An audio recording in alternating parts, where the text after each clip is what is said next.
Good morning to everyone. मैं आशा करता हूं आप सभी लोग कुशल होंगे और नमस्कार आप सभी जनों को। आज 23 जनवरी सुभाष चंद्र बोस का जन्मदिन है। हम सभी उन्हें नमन करते हैं। हम उन्हीं के बारे में कुछ बात करने जा रहे हैं। सुभाष चंद्र बोस यानी कि नेताजी। याद रहे ये नाम उन्हें किसने दिया? जर्मन भाषा में एडोल्फ हिटलर को लोग फ्यूरर कहते। फ्यूरर यानी कि नेता। तो जर्मनी के तानाशाह एडोल्फ हिटलर ने इन्हें फ्यूरर कह के संबोधित किया और इस तरह से उनका नाम नेताजी पड़ा।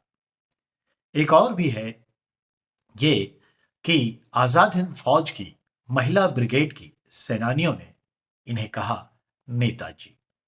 लेकिन प्रायोरिटी जर्मनी के हिटलर के द्वारा संबोधित को जाता है। दोनों में से जो भी ऑप्शंस हो उसके अकॉर्डिंग काम किया जाता है। बाय द वे, चलिए एक इतिहास यात्रा पर आज हम उन्हें इसी तरीके से नमन करते हैं, होमेज पे करते हैं। ध्यान दें, 23 जनवरी 1897 को जन्म इनका हुआ, जिनका जन्म जानकी भवन कटक ओडिशा में हुआ। समय के साथ लालन पालन इनका एलिगन रोड कोलकाता में हुआ। इनके पिताजी जानकीनाथ बोस एक जाने माने वकील थे, जिनका देहांत 1934 में हुआ। इनकी मां का नाम प्रभावती बोस था। इनके जो आध्यात्मिक गुरु कह लें फॉलोवर के तौर पर, तो फॉलोवर, क्योंकि शिष्य वाली तो परंपरा नहीं, दोनों एक साथ थे नहीं, तो फॉलोवर के रूप में देखे तो ये अध्यात्म के तौर पे स्वामी विवेकानंद की शिक्षाओं को आत्मसात करते थे। जब कभी भी उन्हें चिंतन की जरूरत होती थी तो कोलकाता स्थित दक्षिणेश्वरी काली मंदिर जाकर चिंतन किया करते थे, गहरी रात में 3 घंटे, 4 घंटे, 5 घंटे। ये कुल 13 भाई बहन थे, 7 भाई और 6 बहनें। सब इकट्ठा रहते, ज्वाइंट फैमिली पे रहते। इनके बड़े भाई शरत चंद यानी शरत चंद्र बोस थे, जिन्होंने बहुत सारी किताबें भी लिखी और बहुत बड़े वकील भी थे। इन्होंने शुरू से ही देश आजादी के लिए अपना काम किया, लेकिन पिताजी के दबाव पर उन्होंने 1920 में सिविल सर्विस एग्जाम क्रैक किया, फर्स्ट टाइम, पहली बार में। और याद रहे, ज्वाइन करके फिर रिजाइन दे दिया। ज्वाइन क्या मतलब? हाँ, रिजाइन दे दिया, ये कहते हुए कि मैं गुलाम देश में नौकरी नहीं करूंगा, अंग्रेजों का गुलामी नहीं करूंगा। और उसके बाद वो जी जान से भारत के स्वतंत्रता आंदोलन में शामिल हुए। इनकी गाथा सर्वोपरि है। 1924 से 27 इन्हें एंटी सिडेक्शन एक्ट के तहत इन्हें आज के म्यांमार के मांडले में जेल में कैद कर दिया। तो 1924 से 27 ये जेल में रहे। जेल में रहते हुए इन्होंने द इंडियन स्ट्रगल नाम की पुस्तक लिखी। जेल में उनको वही बैरक मिला था जो बैरक 1908 से 14 के लिए वही सीआरपीसी आईपीसी एक्ट के तहत, एंटी सिडेक्शन एक्ट के तहत राजद्रोह का मुकदमा चला था तिलक पे। तो आईपीसी 124 और सीआरपीसी 153 ए के तहत राजद्रोह का मुकदमा में 6 वर्ष की सजा आज भी कायम है। तो तिलक जिस बैरक में रहे उसी बैरक में ये भी रहे। तिलक अपने समय में जेल में रहते हुए गीता रहस्य नाम की पुस्तक लिखी और हमारे नेताजी दी इंडियन स्ट्रगल नाम की पुस्तक लिखी। ये पुस्तक समय के साथ 2 पार्ट में लिखी गई।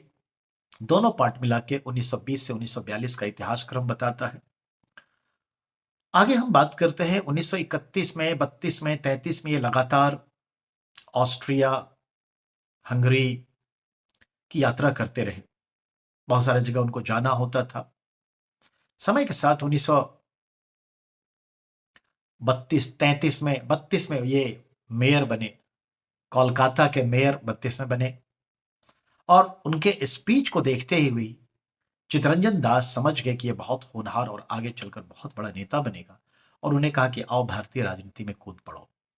तो आपसे कभी सवाल भी करता है कि सुभाष चंद्र बोस किसकी खोज थे, तो आपको जवाब देना पड़ेगा कि ये चितरंजन दास की खोज थे। वही सीआर दास जो 1922-23 में मोतीलाल नेहरू जी के साथ स्वराज पार्टी की स्थापना गया में कांग्रेस से हटकर किए थे, और चितरंजन दास 1925 में दिवंगत हो गए, नहीं रहे हमारे बीच। अब आगे चल करके देखते हैं 1935 के संदर्भ में। तो 37 में वो फिर ऑस्ट्रिया जाते हैं और वहां वो शादी करते हैं अपनी सचिव, जो स्टेनोग्राफर का काम करते थी, ऑस्ट्रियन ओरिजिन लड़की थी, जिनका नाम था इमली शैंक। इमली शैंक से एक पुत्री हुई 1942 में, जिसका नाम है आज अनीता बोश, और वो शी इज अलाइव, रोज रिएक्ट करती रहती हैं, अलाइव। और याद रहे तो इस तरह से इनकी वाइफ का जो नाम आता है वो ऑस्ट्रियन ओरिजिन थी, इमली शैंक थी, उन्हीं को लोग अलील शैंक भी लिख देते हैं। और 42 में उनसे पुत्री हुई जिनका नाम है अनीता पैफ। तो याद रखिएगा, अब अनीता जो हैं ऑस्ट्रिया में इकोनॉमिस्ट रही हैं और प्रोफेसर रही, समय के साथ जर्मनी में रहती हैं, और वो जो है सोशल डेमोक्रेटिक पार्टी की पॉलिटिशियन भी हैं। समय के साथ अब पोती का भी जन्म हुआ, आई मीन पोती नहीं कहिए, नाती कहिए। तो नतनी जो है, आई मीन सुभाष चंद्र बोस की जो नतनी है उनका नाम है माया। अब आगे बात करते हैं, वो भी डॉक्टर हैं, जर्मनी में रहती हैं। अब आगे की बात करते हैं। 1939 में ये जेल में थे, 1933 में ये लखनऊ जेल में थे, कई बार जेल गए। 1938 में ये गुजरात के हरिपुरा में कांग्रेस पार्टी के, यानी ऑल इंडिया कांग्रेस कमेटी के चेयरमैन बने, अध्यक्ष। उस टाइम में राष्ट्रपति तो नहीं, लेकिन इंग्लिश में प्रेसिडेंट कहा जाता था चेयरमैन को, तो चेयरमैन बने।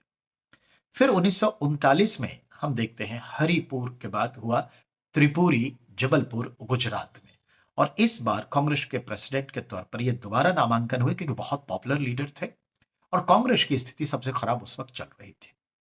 कांग्रेस की तरफ से गांधी जी के सपोर्ट से पट्टाभी सीतारमैया भी खड़े थे, लेकिन पट्टाभी सीतारमैया को अच्छे अंतरों से हराकर फिर एक बार सुभाष चंद्र बोस कांग्रेस के प्रेसिडेंट बने। ये बात नागवार गुजरी, और अंततः जो है उन्होंने जो है गांधी जी रिजाइन दे दिए कांग्रेस वर्किंग कमेटी से। हालांकि एक और भी रीजंस थे, जो ये चाहते थे कि आंदोलन छेड़ा जाए अंग्रेजों के खिलाफ, लेकिन गांधी जी और कांग्रेस के अन्य लीडर कहते नहीं छेड़ा जाए। जो भी हो, गांधी जी रूठे हुए थे, गांधी जी को लाख मनाए, गांधी जी ने रिजिग्नेशन वापस नहीं लिया। तो उन्होंने कहा बापू जब आपने, बापू तो नहीं अभी कहा, उन्होंने कहा कि गांधी जी जब आप नहीं रहेंगे तो हम क्यों। तो उन्होंने रिजाइन दे दिया। रिजाइन देने के बाद डॉक्टर राजेंद्र प्रसाद कांग्रेस पार्टी के अध्यक्ष बने, और फिर इनका जो है 40 में अरेस्ट हो गया, और अरेस्ट से फिर फ्री हुए, और फिर उनको हाउस अरेस्ट कर दिया गया उन्हीं के घर एलिगन रोड कोलकाता में, जो आज नेताजी भवन के नाम से जाना जाता है। अब यहां पर देखते हैं एक टर्नओवर। एक अंग्रेज दोस्त लड़की थी, दोस्त थी, कि मदद से वो बड़े मुश्किल से वहां से निकली, क्योंकि सेकेंड वर्ल्ड वॉर चल रहा था और उन्हें भी था कि हम अपने देश को आजाद कराएं। इस ख्याल से सुभाष चंद्र बोस निकले और एक मुसलमान का भेष धारण करके, एक स्वतंत्रता सेनानी, कहते हैं ये अजीत सिंह की वाइफ थी, दुर्गा भाभी थी, उनके साथ मिल करके एक मियाँ बीवी की जोड़ी बन के छंदम रूप से प्रॉक्सी ट्रेन में बैठे और निकल लिए। समय के साथ पंजाब आए, पंजाब में फिर अपना ड्रेस व्रेस बदला, अफगानिस्तान गए। अफगानिस्तान में उन्होंने ऑर्लैंडो मोज़ैटो नाम अपना रख लिया, याद रखिए, ऑर्लैंडो मोज़ैटो। और वहां से वो निकल के अफगानिस्तान रशिया गए, लेकिन रशिया में देखा कि वो तो मित्र देशों के साथ लड़ रहे हैं, तो रशिया से वो निकले और फिर जर्मनी आए। 1942 के जनवरी फरवरी में वो आ गए। 41 में कहा, तो you know better, Germany. Germany में इनकी मुलाकात हिटलर से हुई, सारी बात हुई कि हम भी अपने देश को आजाद कराना चाहते हैं, डैश डैश डैश, और रात्रि भोज पे बहुत सारी बातें हुई। तो उन्होंने सीधा कहा कि देखो, ठीक है, बहुत अच्छी बात है, पर हम यहाँ से ज्यादा क्या मदद करेंगे, हमारा जो मित्र है जापान, जो एशिया में, वो तुम्हारी पूरी मदद करेगा। तो बिल्कुल हम लोग तैयार हैं। तब तक हम देखते हैं कि जो बर्लिन रेडियो है उन पर जो है एक खास प्रोग्राम तैयार हुआ, और आजाद हिंद फौज शब्द से रेडियो मैसेजिंग शुरू हो गया। पश्तो भाषा जो आज हमारे अफगानिस्तान और जम्मू कश्मीर में बोली जाती है उसमें, इंग्लिश में, गुजराती भाषा में, बांग्ला भाषा में, तमिल भाषा में और तेलुगु भाषा में ये शुरुआत हुई। सारे सूचनाएं बुलेटिन वहां से चलती थी। और 1941 में जर्मनी के बर्लिन रेडियो से ही इन्होंने कहा था, तुम मुझे खून दो, मैं तुम्हें आजादी दूंगा। तो ये बात है। समय के साथ पनडुब्बी में बैठे, लेकिन बैठने से पहले उन्होंने एक पत्र लिखा अपने बड़े भाई शरद चंद्र बोस को कि जैसा कि विदित है कि हमने शादी करी एक विदेशी लड़की से और पिताजी को पसंद नहीं था, तो चूंकि पिताजी तो गुजर गए, क्योंकि पिताजी उनके 1934 में गुजर चुके थे, गुजर गए, तो मैं आज ये बात कह रहा हूँ। मैं एक ऐसे मिशन पे जा रहा हूँ जहाँ जिंदगी मौत का सवाल है। हो सकता है मैं ना बचूं, तो ऐसी परिस्थिति में हमारी ये वाइफ है और ये हमारी बेटी है, उसका ख्याल रखिएगा, क्योंकि वो वहीं रहती थी, ऑस्ट्रिया में रहती थी। और इस तरह से वो पत्र लिख के पनडुब्बी में समय के साथ बैठे। और कहाँ बैठे, समझ सकते हैं, जर्मनी में। उगे कहाँ, एशिया जापान में, प्रशांत महासागर में, अटलांटिक में डूबे और प्रशांत महासागर हो गए। कहने का मतलब पनडुब्बी में बैठे और वहां आकर के कई मीटिंग इनकी टोक्यो में हो रही है, ताइवान में हो रही है, जापानियों से हो रही है। और इन्होंने ही जापानियों को यह कहा कि स्लोगन को चांट करो, Asia for Asian people, Asia Asia वालों के लिए इन्होंने स्लोगन चांट किया। जापान ने इनको पूरी मदद करी और जो कैप्टन मोहन सिंह, जैसा कि जानते हैं, और सुभाष, क्या कहते हैं, कैप्टन मोहन सिंह और रास बिहारी घोष, ये दोनों मिलकर के जो है, जो ब्रिटिश फौज में इंडियन आर्मी लड़ रही थी, वो भी एनॉयड थी। वो जो कैद कर लिए गए थे जापानियों के द्वारा, तो उन्हीं जो सैनिक थे उन्हीं से एक आजाद हिंद दस्ता तैयार हुआ और आजाद हिंद फौज को कैप्टन मोहन सिंह और रास बिहारी घोष ने एस्टैब्लिश किया था, दोनों मिलकर के। तो याद रखिए कि कैप्टन मोहन सिंह को मतलब को फाउंडर कहेंगे और रास बिहारी घोष को फाउंडर कहेंगे।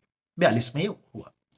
फिर देखते हैं कि 43 में ये कमान मिल जाता है नेताजी को, आजाद हिंद फौज का कमान 23 अक्टूबर 1943 को नेताजी को जाता है और नेताजी इसके कमांडर इन चीफ अपॉइंट हो जाते हैं। कहने का मतलब बनाए जाते हैं। और उन्होंने फिर 3 रेजिमेंट भी इसके बनाए, जैसा कि आप जानते हैं, झांसी की रानी रेजिमेंट जिसकी लक्ष्मी सहगल कैप्टन थी, फिर शहनवाज साहब, कैप्टन ढिल्लन साहब, ठीक है, और क्या कहते हैं, कैप्टन शहनवाज ढिल्लन और क्या कहते हैं, गुरबख्श सिंह ढिल्लन, ये सब थे, और कैप्टन लक्ष्मी सहगल। तो ये सारे जो थे सो कैप्टन थे, लड़ाई के लिए तैयार थे, रेजिमेंट तैयार था। ध्यान रहे, जापान का पूरा सपोर्ट था, फाइनेंशियल सपोर्ट तो था ही और सारा वेपनरी सपोर्ट भी था। तो याद रखिएगा, गुरबख्श सिंह ढिल्लो, कैप्टन शहनवाज और लक्ष्मी सहगल और भी कैप्टन सब थे, ये सब मिलकर लड़े। याद रखना है, हम ये देखें कि गांधी जी को एड्रेस किया इन्होंने सिंगापुर से रेडियो मैसेज में चरण स्पर्श किया और उन्होंने कहा कि गांधी जी, आप देश के पिता, राष्ट्रपिता हैं, आप हमारे बापू हैं, आपका आशीर्वाद चाहिए, हमें भारत मां को आजाद कराना है। तो बापू शब्द और राष्ट्रपिता शब्द से संबोधन सर्वप्रथम गांधी जी को नेताजी ने ही किया, तो याद रखिएगा, ठीक है। तो ये याद रखना है। अब हम आते हैं कि ये लड़ाइयां तो चली, याद रखना है समय के साथ जो है सिंगापुर में ये घोषणा हुई, रंगून में रेडियो मैसेजिंग हुई और रंगून को हेडक्वार्टर बनाया 1944 के आसपास और लड़ाइयां चलती रही। इस दरमियान हम देखते हैं कि असम तक फौज पहुंच चुकी थी, मणिपुर सब कैप्चर किया जा चुका था आजाद हिंद फौज के माध्यम से, जापानियों की मदद से। और जापानियों ने जो अंडमान निकोबार पे कब्जा कर लिया था, क्योंकि अंग्रेजों से वो लड़ रहा था उपनिवेश मुक्ति के लिए, तो जापानियों ने ये द्वीप आजाद हिंद फौज को दे दिया और आजाद हिंद फौज ने इस द्वीप का नाम, अंडमान का नाम स्वराज और निकोबार का नाम शहीद रखा और पोर्ट ब्लेयर को कैपिटल बनाया। और याद रहे, आजाद हिंद फौज आर्मी का नाम था और आजाद हिंद सरकार गवर्नमेंट का नाम था। ये interim government established by Subhash Chandra Bose. इसका जो कैपिटल था वो पोर्ट ब्लेयर था।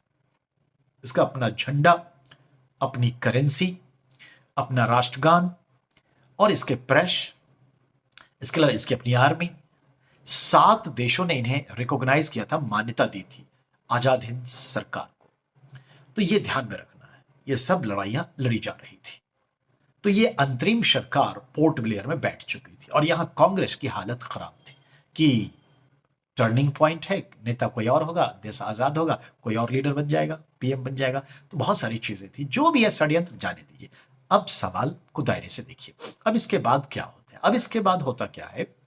एज यू नो, 9 अगस्त 1945 को जापान के हिरोशिमा नागासाकी शहर पर एटम बम पाकिस्तान गिराता है और मटिया मेट करने की स्थिति में आ गया और सरेंडर की धमकी देता है। एट लास्ट 15 अगस्त 1945 को जापान सरेंडर कर देता है। याद रखिएगा, जापान सरेंडर कर देता है। उसकी सरेंडरिंग के बाद अब हो गया कि जापान के सपोर्ट से ही चल रहा था आजाद हिंद सरकार, तो मुश्किल में हो जाएगी। तो एक माइथोलॉजिकल सिचुएशन कहिए या सो कॉल्ड कहिए या षड्यंत्र कहिए या एक चालाकी कहिए, जो भी, ये सूचना मिली लोगों तक कि सुभाष चंद्र बोस का प्लेन क्रैश हो जाने की वजह से ताइपे सिटी के पास विमान दुर्घटनाग्रस्त हो गया, जिसमें सुभाष चंद्र बोस नहीं रहे प्लेन क्रैश में। कब? 18 अगस्त 1945 को। तो याद रखिएगा, घटनाक्रम देखिए, 6 अगस्त, 9 अगस्त 1945, 15 अगस्त 1945 जापान का सरेंडर, 18 अगस्त इनका, क्योंकि देशद्रोह में ये फांसी पे चढ़ जाते हैं सारी सिस्टम। तो ये चीजें थी, तो जो भी है बचाया गया या जो भी रीजन रहा हो। अब ध्यान देंगे, कहते हैं कि इनकी अस्थियां आज भी जो है रनकोजी मंदिर जापान में है। कोई डीएनए टेस्ट करवाता नहीं है, बहुत सारी चलती है। अब आइए, आजाद हिंद फौज को अंततः सरेंडर करना पड़ा और आजाद हिंद फौज के लड़ाकू जो थे बहुत सारे थे, लाखों हजारों में थे। लेकिन याद रहे, 3 कैप्टन जो थे, captain Sehgal, captain Shahnawaz, captain Gurbaksh Singh Dhillon और झांसी की रानी रेजिमेंट की कैप्टन लक्ष्मी सहगल। तो मिस्टर सहगल और Mrs Lakshmi Sehgal wife husband भी थी, ये ध्यान में रखना। तो ये बात हुई। अब इन सब पर राजद्रोह का मुकदमा चला और दिल्ली के लाल किले को विशेष न्यायालय, स्पेशल कोर्ट बनाकर चलाया गया। इस आजाद हिंद सरकार के सेनानियों के लिए पूरा भारत के लेबर क्लास के लोग, मिडिल क्लास के लोग, सारे के सारे विद्यार्थीगण उमड़ पड़े। पूरी दिल्ली जाम, एक एक शहर जाम, सबको रिहा करो, फ्री करो। लेकिन केस चला। इस केस में जनता का इतना दबाव था कि मजबूरी में कहिए या खुशी कहिए, जवाहरलाल नेहरू को कई वर्षों बाद काला कोट पहनना पड़ा। तेज बहादुर शप्रू को भी, मदन मोहन मालवीय जी, भूला भाई देसाई, कैलाशनाथ काटजू, भूला भाई देसाई, मदन मोहन मालवीय, क्या कहते हैं, जवाहरलाल नेहरू, ये सब जो हैं कई वर्षों बाद काला कोट पहने, इनके वकालत की।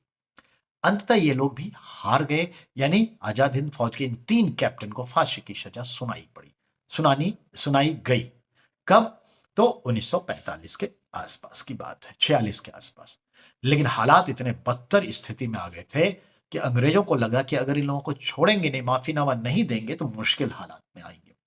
अंततः तीनों को, कैप्टन शहनवाज, कैप्टन शहगल और कैप्टन क्या कहते हैं वो गुरुबख्श सिंह ढिल्लन, तीनों को फ्री कर दिया गया, माफीनामा दे दी गई। तो ये ध्यान में रखिएगा। ये जो कैप्टन लक्ष्मी सहगल हुई, समय के साथ ये एपीजे अब्दुल कलाम जिस वर्ष चुनाव लड़े राष्ट्रपति का, उसी साल ये भी राष्ट्रपति पद के लिए खड़ी थी। ये अलग बात है कि नहीं जीती, लेकिन ध्यान में रखना है। तो ये सारी चीजें अगर हम देखें तो ये हमारा कंट्रीब्यूशन है। याद रखेंगे, वो अपनी डायरी भी मेंटेन करते थे, उनकी डायरी अधूरी है। उन्होंने अपना एक ऑटोबायोग्राफी लिखना शुरू किया था सुभाष चंद्र बोस ने, जिसका नाम क्या है, अनफिनिश्ड करके ही है। तो ये याद रखिएगा। तो कुल मिला के एन इंडियन पिलग्रीम, तो अनफिनिश्ड है लेकिन उनका नाम है एन इंडियन पिलग्रीम, ये नाम से उनका जो है ऑटोबायोग्राफी है, जो अधूरा है। तो कुल मिलाकर के नेताजी के बारे में आज हम लोग की तरफ से यही श्रद्धांजलि है। और मिस्टर मोदी जी ने बहुत अच्छे अच्छे काम किए हैं नेताजी के संदर्भ में, राष्ट्रवाद को जगाने के लिए। 2018 की बात है, सुभाष चंद्र बोस जो 23 अक्टूबर, याद रखिएगा 23 अक्टूबर 1943 को उन्होंने जो रंगून में सरकार की स्थापना की थी, आजाद हिंद सरकार, जो भारत की पहली अंतरिम सरकार ही सही पर पहली सरकार थी, अस्थायी थी। और याद रहे, इसीलिए जो 2018 में 15 अगस्त को जो लाल किले पे झंडा फहराया, 23 अक्टूबर को भी झंडा फहराया गया, तिरंगा, Modi ji as a prime minister के द्वारा। तो ये भी एक है कि लाल किले पर किस वर्ष 2 बार झंडा फहराया गया, तो ये भी चीजें हैं। और याद रखिएगा, उसको अंतरिम सरकार की संज्ञा मोदी जी ने दी है, और उन्हीं को ध्यान में रखते हुए ये कहा गया है कि 2022 का गणतंत्र दिवस है, जो सामान्यतः 26 जनवरी से लेकर 29 जनवरी तक मनाया जाता है। यानी 26 जनवरी को राजपथ पर जो होते हैं परेड वगैरह, राष्ट्रपति जी के भाषण वगैरह से शुरुआत होती है, और विजय पथ पर, वहीं पर बगल में विजय पथ है, विजय पथ पर जो होता है बीटिंग रिट्रीट, जिसमें 10-20 गाने होते हैं, देशभक्ति के सारे बैंड सब गाते हैं, और उसके साथ खत्म होता है। ये कहा गया कि नहीं, 2022 का गणतंत्र दिवस की शुरुआत 23 जनवरी यानी आज से ही होगी, और खत्म रिटिंग मतलब बीटिंग रिट्रीट के साथ खत्म होगी। कब? 29 जनवरी को। तो याद रखिएगा, इस बार ये 23, 24, 25, 26, 27, 28, 29 7 दिन वाला हो गया। हाँ, एक चीज और, जैसा कि जानते ही है, अब नेताजी की आदमकद प्रतिमा लगभग 22 या 24 फीट ऊंची, 6 फीट चौड़ी प्रतिमा अब इंडिया गेट पर लग रही है, जिसका कि प्रोटोटाइप दिखाया जा चुका है, और मान के चलिए 6 महीने 1 साल में लग जाएगा, हो सकता है 15 अगस्त से पहले लग जाए। तो चलिए, बहुत बहुत आप सभी का शुक्रिया। आपसे निवेदन यही है कि ये Ramendra the art of understanding YouTube channel एक फ्री एजुकेशन चैनल है।